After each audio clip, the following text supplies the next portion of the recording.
Hello hello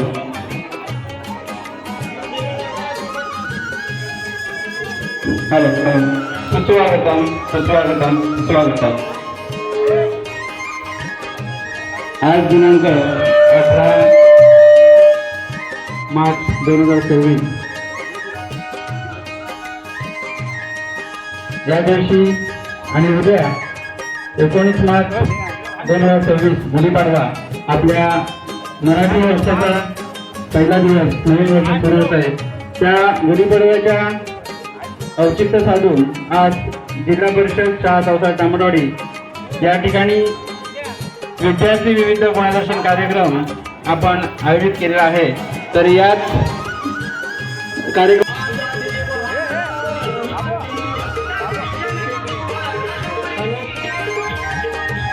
आता इथेच आपले प्रमुख मान्यवर उपस्थित झालेले आहेत.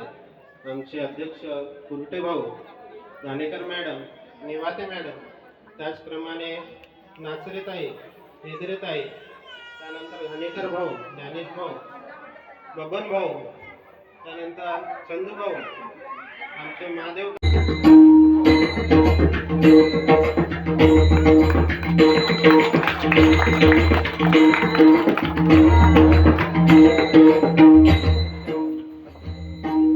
भरल्या मनाने त्यांना निरोप देण्यात येत आहे. त्याचप्रमाणे आमच्या शाळेकडून साई सरांना आमच्याकडून एक छोटीशी भेट, मी उपाध्यक्ष मॅडम तसेच माजी सरपंच मॅडम वेल्लाळ मॅडम असतील, ग्रामपंचायत सदस्य यांना विनंती करू की सरांना भेट वस्तू द्या.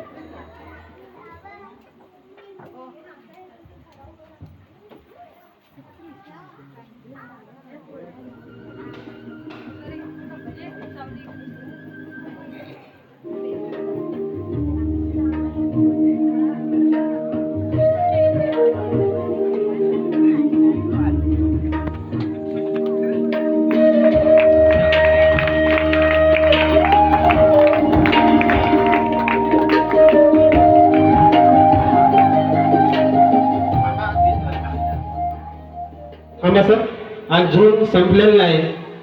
तुमच्या प्रेमापोटी आमच्या निर्मला इलेव्हन संघाने त्यांच्यासाठी आठवण म्हणून एक स्मृतिचिन्ह त्यांना देण्याचं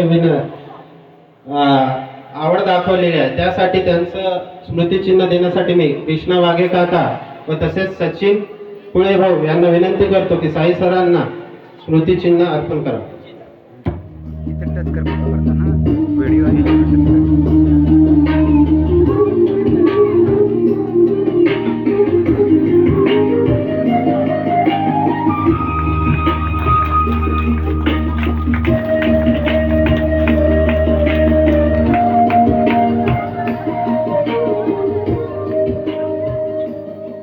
सर अजून सोडलेलं नाही तुम्हाला आम्ही, कारण शेवटी मीच कार्यमुक्त करणार आहे तुम्हाला.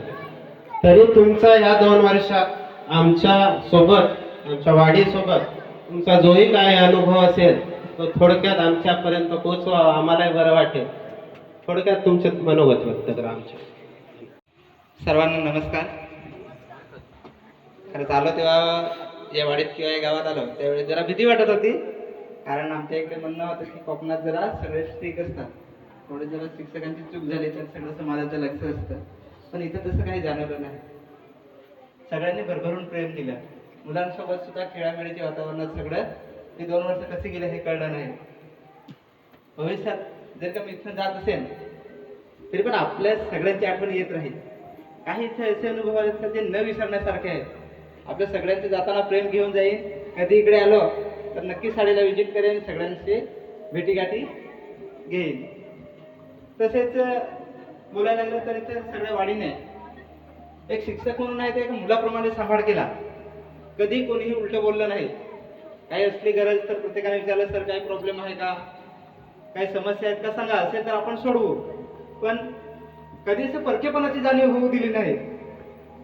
म्हणून आता जाण्याच्या वेळेस घराकडे कुणाची ओढ नसते घरी जाण्याची. घराजवळ जॉब दिला म्हणून आता जावं लागत आहे, नाहीतर इथेच राहिलो असतो. तरी सुद्धा जाण्याचा विचार नव्हता. सरांना सांगितलं होतं, म्हटलं साहेब मी एखाद्या वेळेस नाही जाऊ शकत. पण नंतर मग त्यांनी सांगितलं की तुम्हाला सेवा जोडचा हे आहे, त्याच्यामुळे मग जाण्याचा निर्णय बदलला आणि जाण्याचा निर्णय घेतला. तरी सुद्धा विद्यार्थ्यांना सांगू इच्छितो, विद्यार्थी सगळे हुशार आहेत. पालकांनी जरा लक्ष दिले तर अजून हुशार होतील.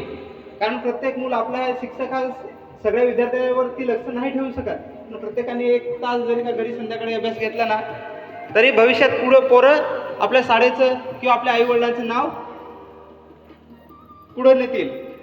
आणि एखाद्या वेळेस शिक्षकाने रागाच्या भरात किंवा चुकत असेल तर मारलं तर त्याचा राग मानून घेऊ नका. कारण पोलिसांच्या मारापेक्षा शिक्षकाचा मार कधीही चांगला असतो असं मला तरी वाटतं. कारण इथंच मुलगा घडत असतो. आणि